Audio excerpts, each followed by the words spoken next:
नमस्कार, मैं बीएल गुज्जर और आप देख रहे हैं केडीआई बुलेटिन।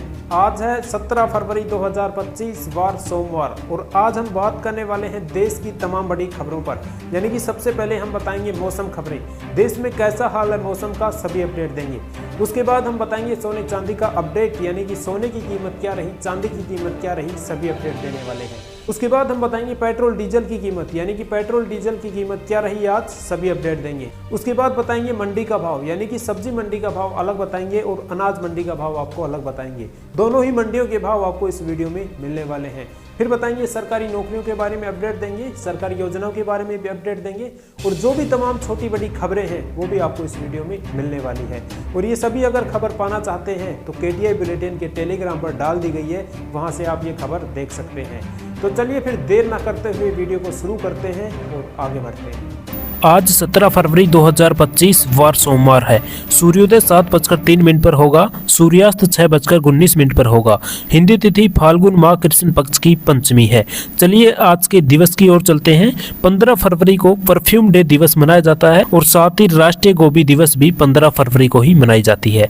चलिए अब देखते हैं मौसम अपडेट। हिमाचल प्रदेश में 18 फरवरी तक प्रदेश में मौसम साफ हो जाएगा। 19 फरवरी को पश्चिमी विक्षोभ दोबारा एक्टिव होगा। 20 फरवरी को अच्छी बारिश और बर्फबारी के आसार भी जताए गए हैं। मध्य प्रदेश में 17 फरवरी से नया पश्चिमी विक्षोभ पश्चिमी हिमालय की तरफ एक्टिव होने की संभावना है। इस वजह से 18 फरवरी से भोपाल, इंदौर, जबलपुर प्रदेश में दिन रात के तापमान में फिर से गिरावट होने का अनुमान है, जो अगले 3 से 4 दिन तक रह सकता है। पंजाब में 17 फरवरी से नया पश्चिमी विक्षोभ सक्रिय हो रहा है। इसका असर हिमाचल प्रदेश में देखने को मिलेगा, लेकिन 19 फरवरी से इसका असर पंजाब में भी पड़ने की उम्मीद है। 19 और 20 फरवरी को पंजाब के कुछ जिलों में हल्की बारिश के आसार भी जताए गए हैं। राजस्थान में अब दिन के बाद रात में भी सर्दी का जाना शुरू हो गया है। पश्चिमी हवा के प्रभाव से पश्चिमी जिलों के कई शहरों में रात का न्यूनतम तापमान अब 14 डिग्री सेल्सियस से ऊपर ही दर्ज हो रहा है।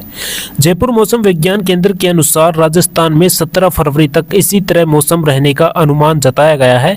इस दौरान कुछ शहरों में दिन रात के तापमान में 1 से 3 डिग्री सेल्सियस तक और बढ़ोतरी होने का अनुमान जताया गया है। इससे रातों में सर्दी लगभग खत्म हो जाएगी और दिन में सूरज की तपसी और बढ़ जाएगी। 18 फरवरी से राजस्थान के मौसम में कुछ बदलाव देखने को मिल सकते हैं। मौसम विशेषज्ञों के अनुसार बता दें तो आज भी राज्य में तापमान में बढ़ोतरी होने से दिन में गर्मी बढ़ने की संभावना जताई गई है। 18 फरवरी से राज्य में एक पश्चिमी विक्षोभ के एक्टिव होने की संभावना जताई गई है। इससे प्रदेश में मौसम बदल सकता है। कहीं कहीं हल्की बारिश या बूंदाबांदी होने की भी संभावना है। इसकी वजह से जयपुर, बीकानेर, भरतपुर संभाग के जिलों में कहीं कहीं बादल छाने और हल्की बारिश या बूंदाबांदी होने की संभावना जताई गई है। नई दिल्ली रेलवे स्टेशन पर शनिवार रात करीब 9:26 पर भगदड़ से 18 लोगों की मौत हो गई है। मरने वालों में 14 महिलाएं और 4 पुरुष शामिल है। इनमें 4 बच्चे भी हैं। 25 से ज्यादा लोग घायल हो चुके हैं। हालांकि प्रशासन ने 15 घायलों की सूची जारी की है। मृतकों को दिल्ली के RML अस्पताल में लाया गया था। स्टाफ सूत्रों के मुताबिक बता दें, ज्यादातर शवों के सीने और पेट में चोटें लगी थी। उनकी दम घुटने से जान गई है। हादसा प्लेटफॉर्म नंबर 13, 14 और 15 के बीच हुआ। महाकुंभ जाने के लिए रेलवे स्टेशन शाम 4 बजे से भीड़ जुटने लगी थी। रात को करीब 8:30 बजे प्रयागराज जाने वाली 3 ट्रेनें लेट हो गई, जिससे भीड़ और भी बढ़ गई है। चश्मदीद के मुताबिक गाड़ी का प्लेटफॉर्म 14 से 16 नंबर बदल गया। इससे भगदड़ मच गई है। आप ये इमेज देख सकते हो, प्लेटफॉर्म 14 और 15 कैसे बदला है कि 14 और 15 प्लेटफॉर्म नंबर कहां से कहां है और प्लेटफॉर्म नंबर 16 कहां से कहां है। और इसमें यह भी लिख रखा है कि भीड़ कहां से भागी थी। ये देखिए लाल का जो रेड दे रखा है, यहां से भीड़ भागी थी और प्लेटफॉर्म नंबर 16 पर गई थी। ठीक है। इससे पहले 19 जनवरी को प्रयागराज के महाकुंभ में 30 लोगों की मौत हो गई थी। वहीं 10 फरवरी 2013 को कुंभ के दौरान प्रयागराज स्टेशन पर भगदड़ मची थी। हादसे में 36 लोग मारे गए थे। जी हाँ साथियों, बड़ी दुर्घटना हो रही है। ये महाकुंभ के चलते ही ये दुर्घटना बहुत ज्यादा हो गई है। दिल्ली के नए CM का नाम सोमवार को तय हो जाएगा। प्रदेश कार्यालय में दोपहर करीब 3 बजे विधायक दल की बैठक बुलाई गई है। बैठक में दिल्ली के सभी 7 सांसद भी मौजूद रहेंगे, जबकि शपथ ग्रहण 18 फरवरी को रामलीला मैदान में हो सकता है। पार्टी अध्यक्ष JP नड्डा पहले ही साफ कर चुके हैं कि मुख्यमंत्री निर्वाचित विधायकों में से ही होगा। बैठक में कैबिनेट मंत्रियों के नाम की भी घोषणा हो सकती है। कोटपुतली के राजनोता में डिप्टी सीएम दिया कुमारी ने एमडीआर सड़क के निर्माण कार्य का शिलान्यास किया। भाजपा कार्यकर्ताओं ने पुष्पा वर्मा के साथ उनका स्वागत किया। अपने संबोधन में उन्होंने केंद्र और राज्य सरकार की विकास योजनाओं का जिक्र करते हुए प्रधानमंत्री नरेंद्र मोदी के नेतृत्व की सराहना की। आगामी बजट के बारे में डिप्टी सीएम ने आश्वासन दिया कि पिछली बार की तरह इस बार भी एक ऐतिहासिक बजट पेश किया जाएगा, जिसमें हर वर्ग और क्षेत्र के लिए महत्वपूर्ण सौगातें होगी। स्थानीय जनप्रतिनिधियों द्वारा राजनोता को उप तहसील बनाने की मांग पर उन्होंने सकारात्मक प्रतिक्रिया देते हुए जल्द कार्रवाई का आश्वासन दिया। डिप्टी सीएम ने यह भी कहा कि राज्य सरकार दीर्घकालीन योजनाओं के साथ काम कर रही है और आने वाले वर्षों में भी राजस्थान में भाजपा की सरकार जनता की सेवा करती रहेगी। लखदातार खाटू श्याम जी सीकर के लखी मेले की 28 फरवरी से शुरुआत होने जा रही है। करीब 12 दिन चलने वाले मेले में 10 से ज्यादा देशों के श्रद्धालु पहुंचेंगे। पश्चिमी बंगाल, महाराष्ट्र, दिल्ली, हरियाणा, उत्तर प्रदेश और राजस्थान के हर कोने से हजारों की संख्या में भी पद यात्रा खाटू नरेश के धाम पहुंचेगी। हर साल मेले में भर्ती श्रद्धालुओं की संख्या को देखते हुए इस साल के मेले के लिए भी बड़े पैमाने पर तैयारी की गई है। बाबा के निशान, इत्र, गुलाब के फूलों को लेकर भी नए नियम तय किए गए हैं, वो हम आपको आगे बताएंगे। वहीं जयपुर से रिंगस तक हाईवे के किनारे पदयात्रियों के लिए नया रास्ता बनाया जा रहा है, जिससे वो सुरक्षित बाबा के धाम पर पहुंच सके।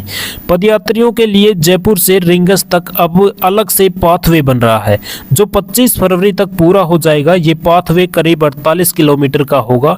ये करीब 10 फीट चौड़ा होगा। इसमें करीब 7 करोड़ रुपए खर्च होंगे। वहीं रिंगस से खाटू तक पदयात्रियों के लिए अलग से रास्ता बनाया हुआ है। मेला मजिस्ट्रेट के अनुसार इस साल ई रिक्शा और पदयात्रियों के लिए अलग अलग रास्ते होंगे।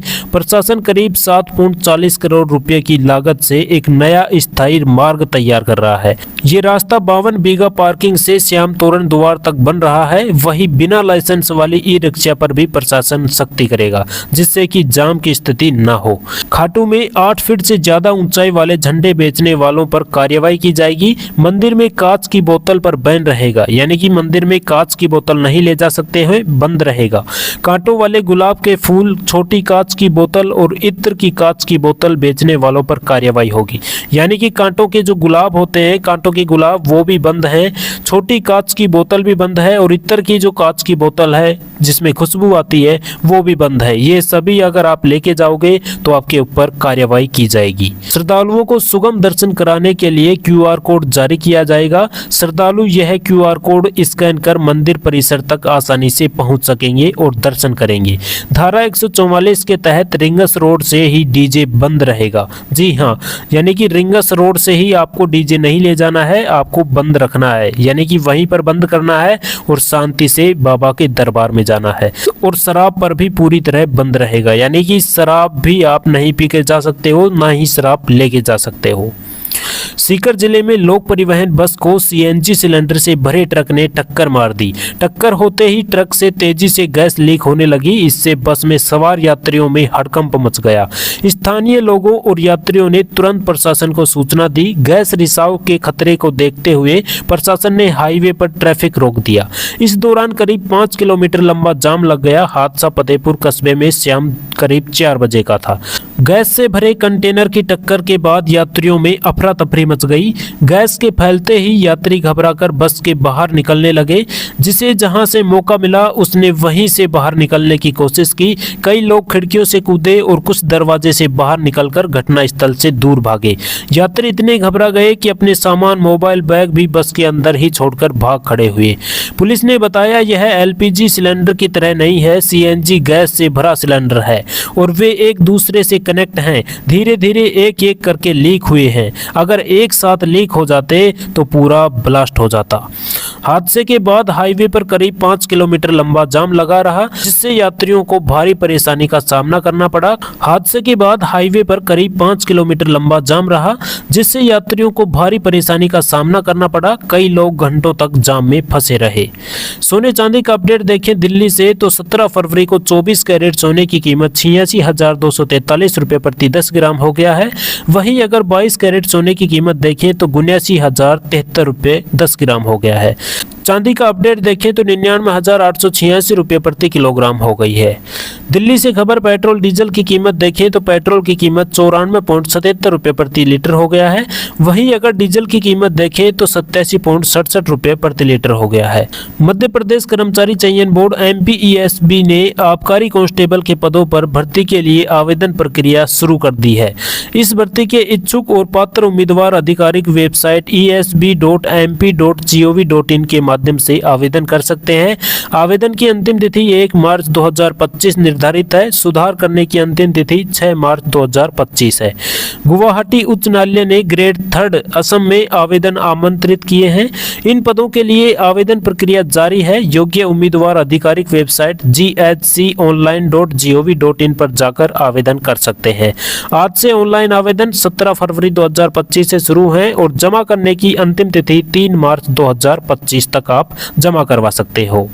राजस्थान लोक सेवा आयोग RPSC ने असिस्टेंट प्रोफेसर मेडिकल एजुकेशन 2014 की भर्ती के लिए ऑनलाइन रजिस्ट्रेशन विंडो फिर से खोल दी गई है।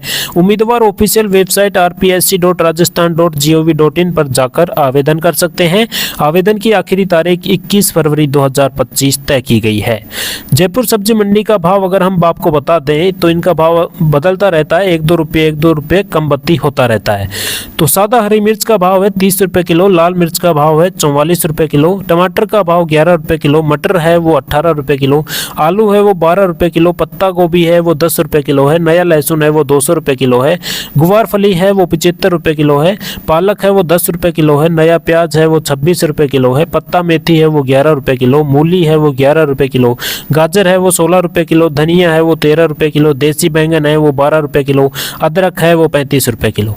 चलिए अब जयपुर अनाज मंडी का भाव देखते हैं। बाजरा है वो 2000 रुपये क्विंटल है। गेहूं का भाव देखें तो 2000 रुपये क्विंटल है। जौ का भाव देखें तो 2400 रुपये क्विंटल है। सरसों का भाव देखें तो 6500 रुपये क्विंटल है। गुवार का भाव देखें तो 4800 रुपये क्विंटल है। तो ये थी आज की लेटेस्ट न्यूज जो कि हमने आपके साथ शेयर की है। ऐसी लेटेस्ट न्यूज सबसे पहले देखने के लिए आज ही जुड़िए KDI बुलेटिन से। चैनल को सब्सक्राइब करिए ताकि समय समय पर आपको लेटेस्ट न्यूज मिलती रहती है। तो चलिए मिलेंगे नेक्स्ट वीडियो में। धन्यवाद।